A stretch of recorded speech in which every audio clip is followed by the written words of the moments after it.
In March of 2008, father of 5, soon to be 6, Michael Womack, would vanish without a trace from Alton, Illinois, only for his truck to be found almost 30 miles away, clean and wiped of any fingerprints.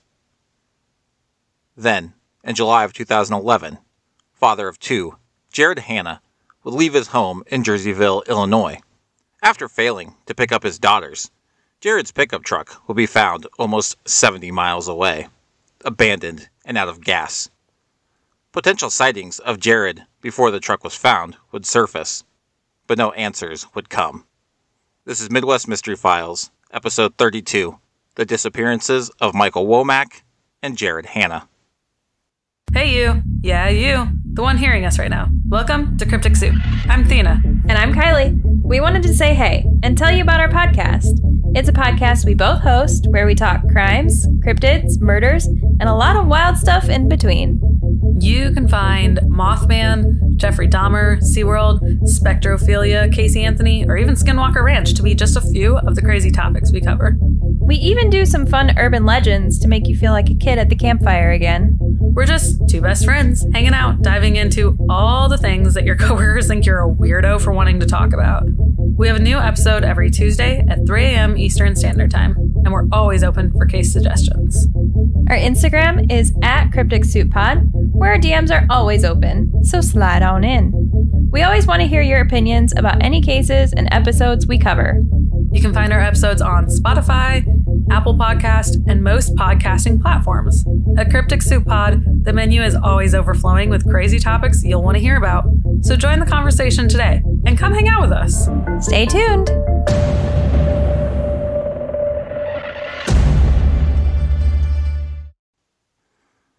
Hello everyone, and welcome to Midwest Mystery Files. I'm your host, Jeremiah, with just a few quick things before we start. Midwest Mystery Files is a true crime podcast focused on missing and murdered cases within the Midwestern region of the United States. I can be found on all major podcast platforms, as well as on YouTube with delayed episodes. Social media and contact info will be listed at the end of the episode. If you wish to support the podcast and help fund article and record searches, as well as get early access to episodes and bonus episodes, I encourage you to check out my Patreon at www.patreon.com/Midwest Mystery Files. I would also like to take this moment to thank my amazing patrons, Laura, Todd, Teresa, and Sherry. Today's episode is a little different. I'm doing a bit of a throwback to how I did, I believe, episode 5, where I have 2 cases to talk about due to a lack of information on either. These cases aren't related in any way, other than proximity, and the coincidence that the vehicles were found in both instances. These are just cases that I really wanted to cover, as neither one has received much coverage, but I was unable to find much information on either case, so I opted to just do them as one, since I had already dedicated myself to both cases. I was able to find a bit more info on one case as I was writing the episode, but overall, these are little-known cases that deserve the same coverage as any other case. So, without further ado, on to today's episode. Not much information is publicly available on Michael Anthony Womack. From what I've been able to put together, he was born May 18th, 1982, and had a few siblings, including his sister, April Pittman, who has acted as the primary spokesperson in his case. In March of 2008, Michael was the father of 5 girls, with an unborn son on the way. Michael lived in Alton, Illinois, and worked at the Walmart in nearby Wood River. April has described her brother Michael to the press as a laid-back, one-of-a-kind person who always picked up the phone when you needed him. She would explain that Michael looked after her son. When he didn't have a father in his life, Michael was the one who stepped in and became a role model for her son. Monday, March 31st, 2008, was an average spring day with highs in the 60s and some cloud coverage. Michael was set to work shifts at Walmart throughout the week and was due in traffic court in the coming days. According to reports, Michael was seen speaking to a family member between 1:30 and 2 o'clock p.m. Reportedly, Michael left by himself in his pickup truck, a dark green 2004 Ford F-150. The exact timeline is unclear, but over the next several days, Michael would not be seen by friends or family, nor would he show up to his job nor his date in traffic court. Eventually, Michael would be reported missing, and 3 weeks after his disappearance, the first sign of Michael would be found, although it would only cause more mystery and confusion. On Saturday, April 19th, 2008, Michael's green 2004 Ford F-150 would be discovered in a convenience store parking lot in Kahoka, Illinois, 28 miles south of where Michael was last seen. Reportedly, the truck was wiped clean of any fingerprints, and the keys were locked inside of the vehicle. Outside of the vehicle being found, I do want to add quickly that according to the Charlie Project, Michael's last cell phone pinged off a tower in Godfrey, 10 miles to the north of Alton. I assume this was made the day of his disappearance, but that's never been specified. It is further stated that he would have had to have been within 20 miles of the tower for it to pick up his call. Both Alton and Wood River to the south of Alton would have been within that range. Wood River is where the Walmart Michael worked at is located. This would further baffle family and investigators, as Michael had no reason to go to Kahoka, and he never left the town without telling someone. He was also working steadily and was gearing up for the birth of his son. His sister April would tell the Telegraph in October of 2008, quote, "He's not the type of person who just left. He was going to work every day. He never missed work. He always wanted his boy, so he was close to my sons, and he wouldn't have missed their birthdays." Unfortunately, Michael would miss their birthdays, as well as his own 26th birthday on May 18th. And on May 23rd, he would miss the birth of his sixth child and only son, Michael Jr. All of this was out of character for Michael, and the mystery of his disappearance would only persist. He wasn't someone who would just leave everyone behind, and his family has stressed he was close with all of them, especially his mother. And from what anyone could tell, he didn't have any enemies, with April telling the Alton Telegraph in October of 2008, quote, "Everybody liked Michael. I don't know of anyone he had a problem with or who had it out for him. He talked to everyone. He was always joking around." The family would hand out flyers, raise money for a reward, and hold yearly candlelight vigils or balloon releases, but all efforts would do little to bring in any information or potential leads in Michael's disappearance. In 2014, a grisly discovery would be made that investigators and family might have had the slight chance of having some answers in Michael's disappearance. On August 5th, 2014, a body was discovered inside a car parked under a freestanding carport located on the 2700 block of Powhatan Street in Alton. The car was reportedly parked behind another car, and neighbors reported that the car had been parked there for 6 years, the same amount of time that Michael had been missing. According to Fox 2 Now, an unnamed aunt of Michael would tell reporters that if nothing else, if the body was identified as Michael, it would at least give the family closure because, quote, "It's been so long and hard." The body would be sent off for testing, but at the time, investigators would note that it may take quite some time for answers. In 2015, April Pittman would express doubt that the body was that of her brother. She would tell the Telegraph on March 30th, quote, "A lot of people thought the body was his. The police never cleared him, never said it wasn't him, but they are collecting DNA from Michael. I went down there and talked to them. I never felt like it was him. If it was my brother, I would have felt it." She would also note that if the body was identified as Michael, her hopes would still remain somewhat dashed, as there would still be questions as to what happened to him and who killed him, or if he was murdered at all. She would continue on to state, quote, "I want it all at once." The body would eventually be identified as a Honduran national named Jose Randolfo Pagoda. A man named Odilon Villagran Gudino has been arrested for his murder. Since that time, there has been no more news or updates on Michael's case, although the case has stayed in the news and the public eye due to the non-stop efforts of Michael's family. Just this year, on April 1st, Michael's family did a balloon release in Michael's honor, something they do yearly.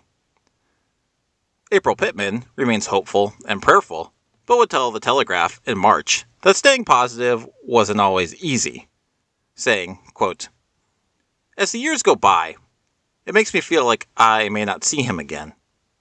At this point, I would love to see my brother, but I just want information to figure out what happened, where he could possibly be, if he's dead or alive."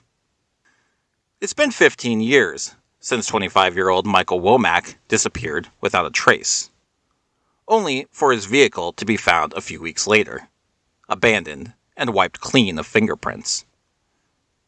I say this a lot, but this time I'm really not delving much into theories, as there's absolutely nothing to go on, and not much has been said by family or investigators as to what they believe happened.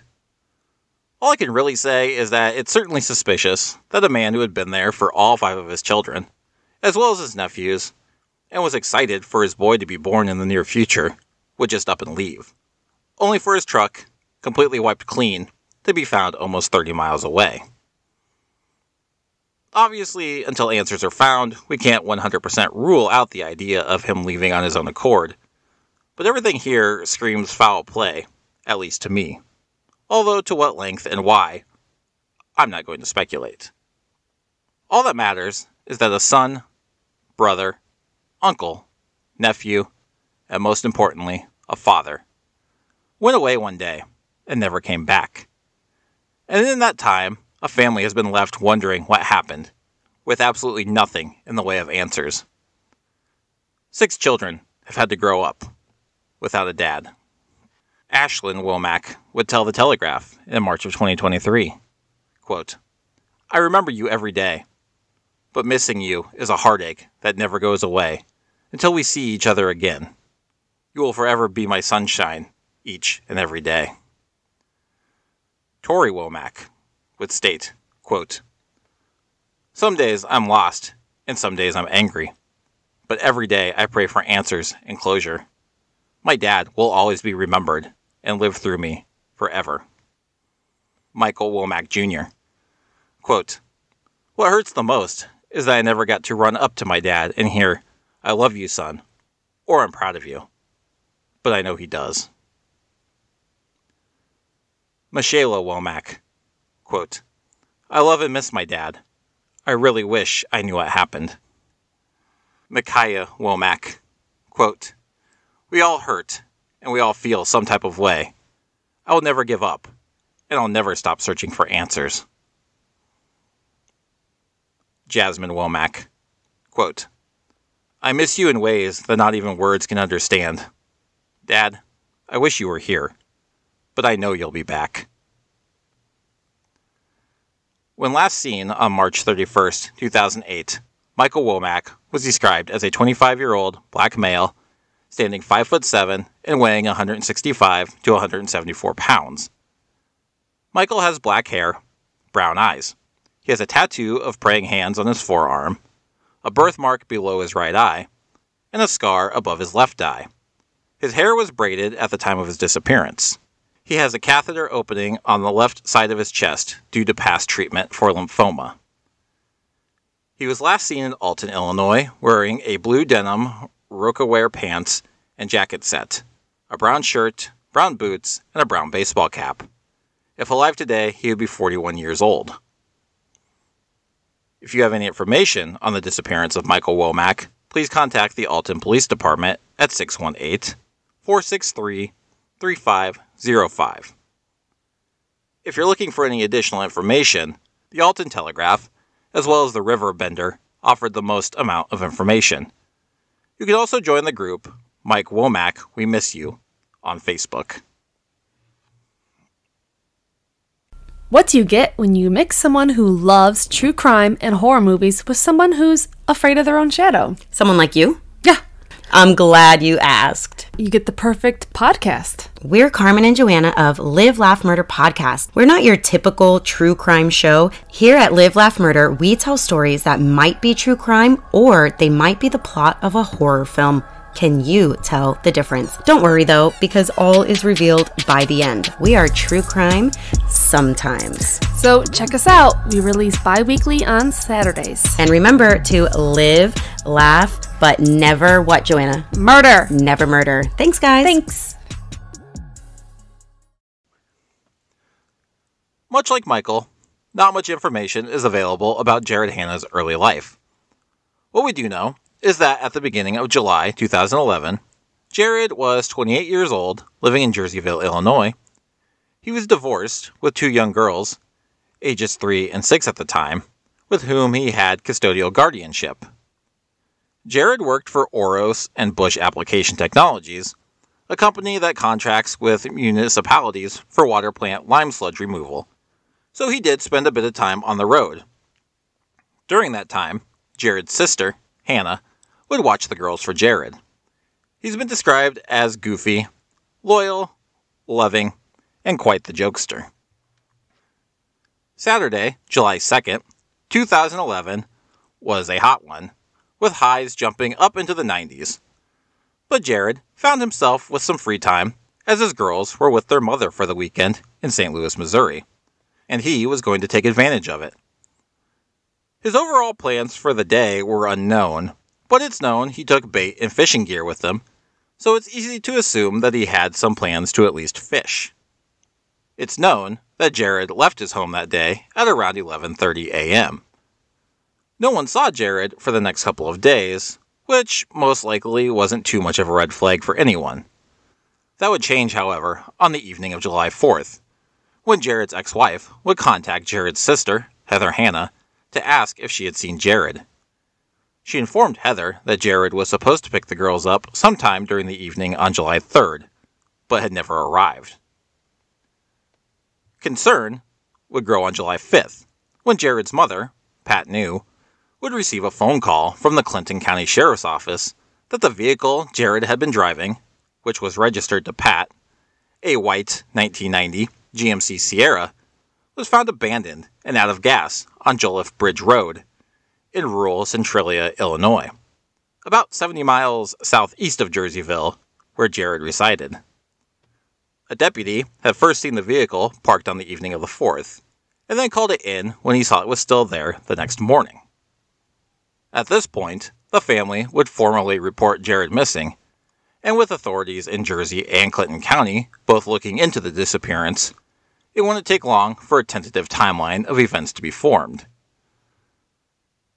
After leaving his home on July 2nd at 11:30 a.m., Jared would be seen purchasing a soda at an Amico gas station at 11:45 via surveillance footage.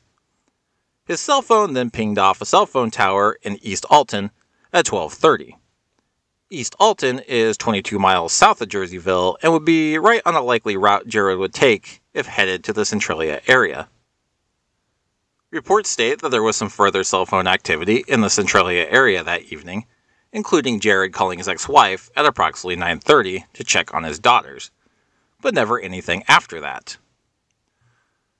The evening of July 2nd, there were 2 reports of Jared being seen in Norb's Tavern and the Big Muddy Pub in Alton, although these sightings have been long unconfirmed. Next, a motorist would report seeing Jared walking down a Clinton County road not far from where his truck was found. The last sighting would come the next morning, July 3rd, when between 8:30 and 8:40 a.m., Jared would knock on the door of a residence not far from his vehicle. According to the resident, they provided Jared with a drink of water and directions to the nearest town. He was last seen walking east towards Centralia. These circumstances would further confuse and worry Jared's family. While he may have been fishing due to his fishing gear being found in the vehicle, no one at the time was entirely sure why he would have gone to that area in particular. Fear began to rise that something may have happened to him. His family was adamant that he would not leave his daughters on a whim, with Heather Hanna telling the Alton Telegraph, quote, "He wouldn't just leave. he was supposed to be going back to work, and instead, he's missing. The family would waste little time going to work, making attempts to find Jared. They would hand out flyers, organize searches, and create a still active Facebook group called Help Find Jared Hanna, which helped to also bring in tips. Eventually, searches would slow down with no results, but would be reignited momentarily in October of 2011. On October 10th, a black shoulder or duffel bag belonging to Jared was found on the banks of Crooked Creek, about 1.5 miles away from where his truck had been found on Jolliffe Bridge Road. The bag contained Jared's wallet, cell phone, video camera, tools, and keys. Some of his clothing and a pair of shoes were found nearby. Family members would positively identify the items as belonging to Jared. The creek and surrounding area would be searched, but no further clues would be uncovered. On the 1-year anniversary of Jared's disappearance, the family would hold a candlelight vigil in memory of Jared. With no sign of Jared, the family would still hold firm to their belief that something had happened to him, and he did not just leave on his own accord. Jared's mother, Pat New, would tell the Alton Telegraph in July of 2012, quote, "It's hard. We miss him, and his girls miss him. He wouldn't just leave it, no matter how tough it was. He loved his girls more than anything." In the time since the duffel bag was found, there has been little in the way of coverage other than a few articles here and there. However, in the midst of writing this portion of the episode, I did stumble across a 2-part episode from the podcast Missing from July of 2021 that features an interview with Heather Hanna. I highly encourage you to listen to the entire episodes for yourself. I do, however, want to speak on some things that Heather brings up that have never been reported elsewhere. Heather notes that they're actually certain Jared had set out to fish as he took bait and fishing supplies with him. However, the bait was not in the vehicle when it was found. I do want to note, it would appear that Jared and Hanna lived together, so she was able to take stock of what Jared owned and what he might have taken with him, something that'll come up again shortly. It also was apparently found out by Heather that his coworkers had told him about some fishing spots in that area, and that's why he may have been down that way. It was reported that Jared was possibly seen in 2 Alton area bars that he was known to frequent the night of July 2nd. According to Heather, one of the bartenders who knew Jared very well saw Jared that night. Heather stated that the bartender knew she didn't work on the night of the 1st, but did on the 2nd, so she was positive it had to be that night that she saw him. The bartender would explain that she served him a beer, had to turn around to attend to someone else, and then didn't see Jared the rest of the night. Which bar the bartender worked at was never specified. Heather would note that the family saw camera footage from both bars, but were never able to spot him on camera. In terms of Jared's truck, Hanna would state the truck was found pulled off the road into a small drive area, and was parked on an incline, clarifying that if Jared had ran out of gas, he would not have been able to push the truck there himself to get it off the road. She would state that the truck appeared ransacked. She would also note that a guitar and amplifier were missing from the house. She surmised that if it wasn't at the house, it would only make sense that Jared had taken them.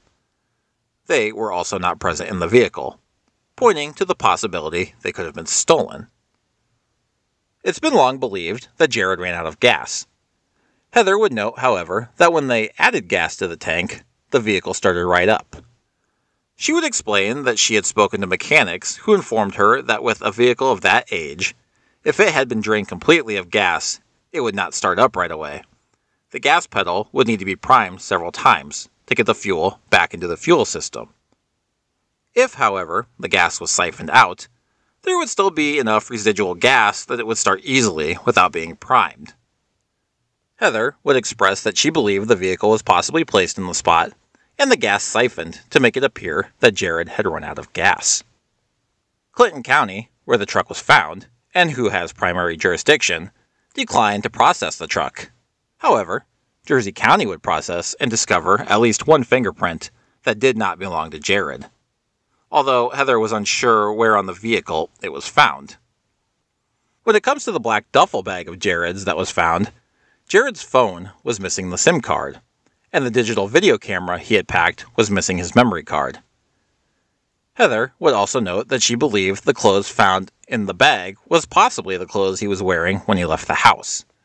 She would also note that there was one shirt present that didn't belong to Jared, stating that it was a shirt from a pub crawl or poker run, something that Jared would not have owned.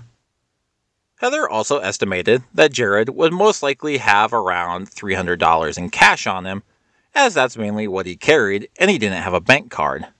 This money was never found in the bag or truck.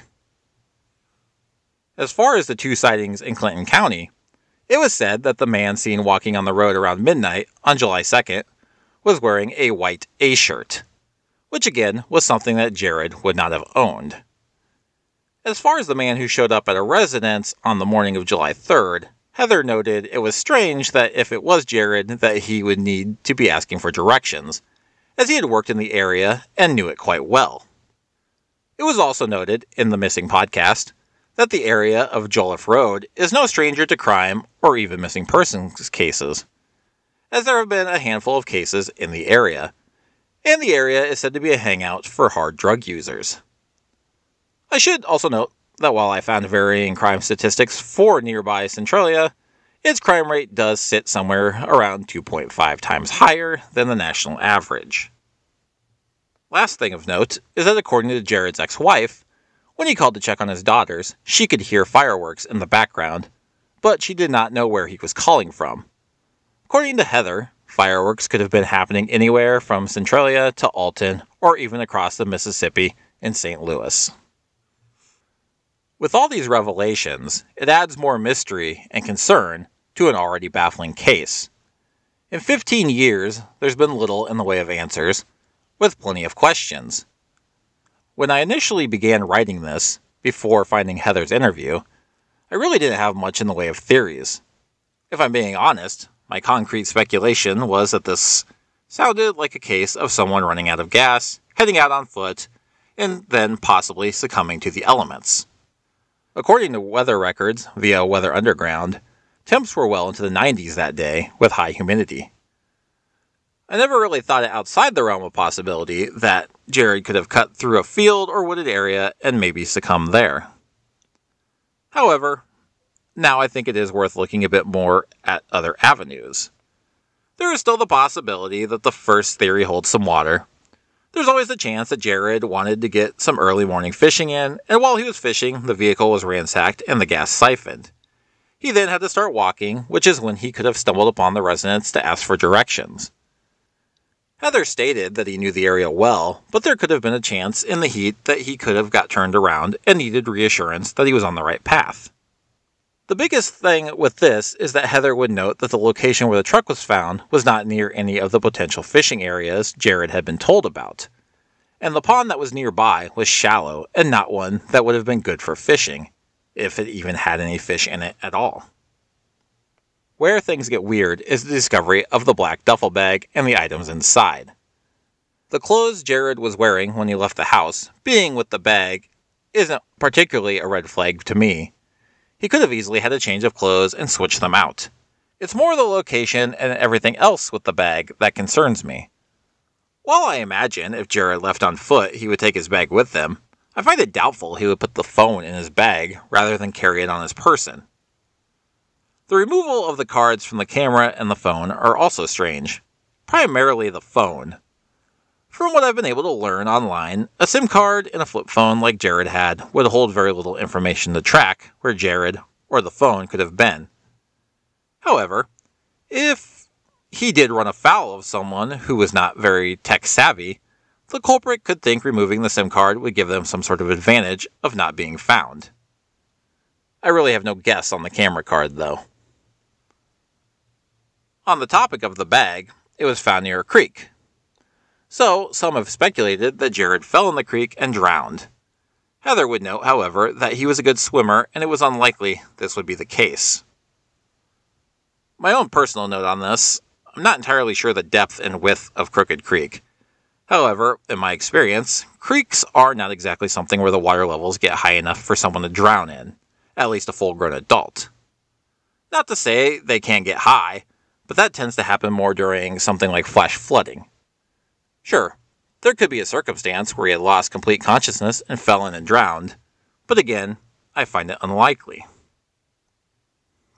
This leads us into the theory of foul play. There's a myriad of speculation and theories we could go down on this road, and I don't want to get too wild with them. I just want to focus on one. And again, this is some heavy speculation on my part. But I know among those close to him, robbery is a potential motive, so I'm going to roll with it.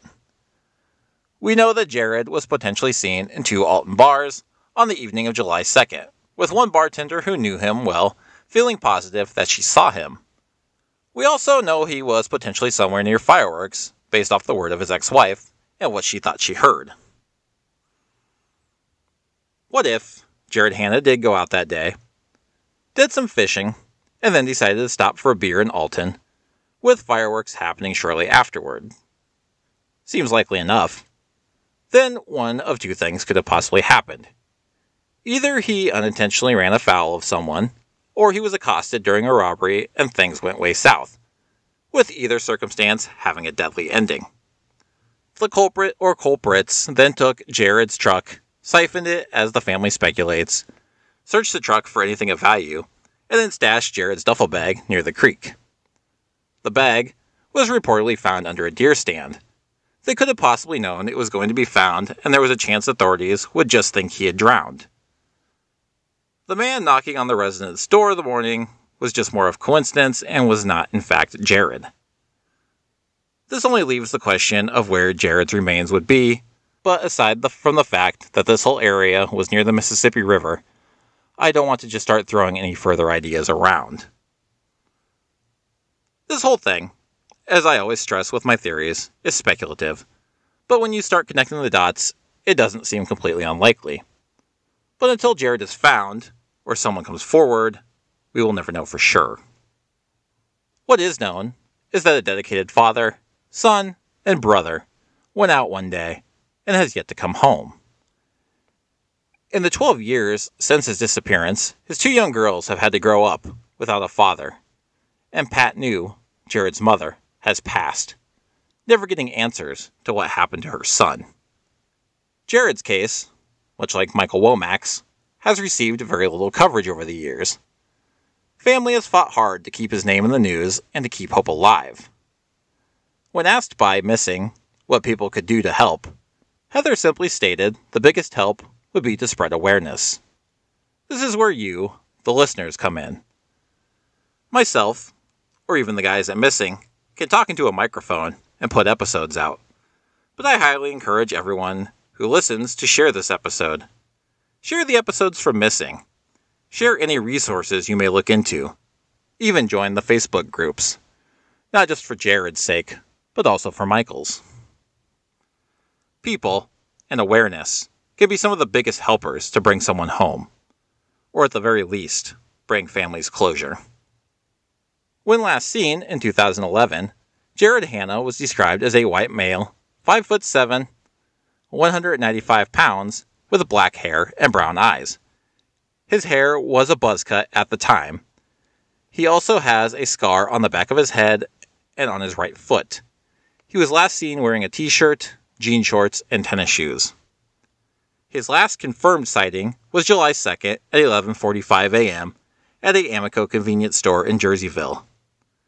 He may have also been in Norb's Tavern and the Big Muddy Pub in Alton that evening, and may have been at fireworks in nearby areas as well. Jared was 28 years old at the time of his disappearance, and if alive today, he would be 40 or 41 years old. If you have any information on the disappearance of Jared Hanna, please contact the Clinton County Sheriff's Office at 618-594-4555, the Jersey County Sheriff's Office at 618-498-6881, Two Rivers Crime Stoppers at 1-800-300-2590, or Clinton County Crime Stoppers at 1-800-918-8911. If you're looking for any further information, The Alton Telegraph and the Riverbender has articles on the case. I would also highly recommend listening to episodes 248 and 249 of Missing, which does feature an interview with Heather Hanna. You can also join Help Find Jared Hanna on Facebook.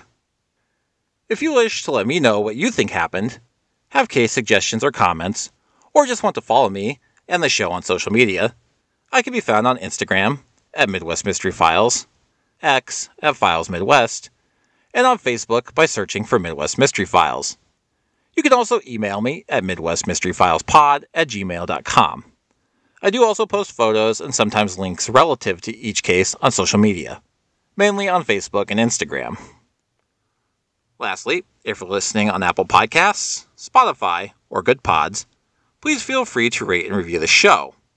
This helps make the show more visible in searches and, more importantly, helps bring attention to the cases I cover. Thank you to all who have done so already. Take care, everyone, and I will see you all next time.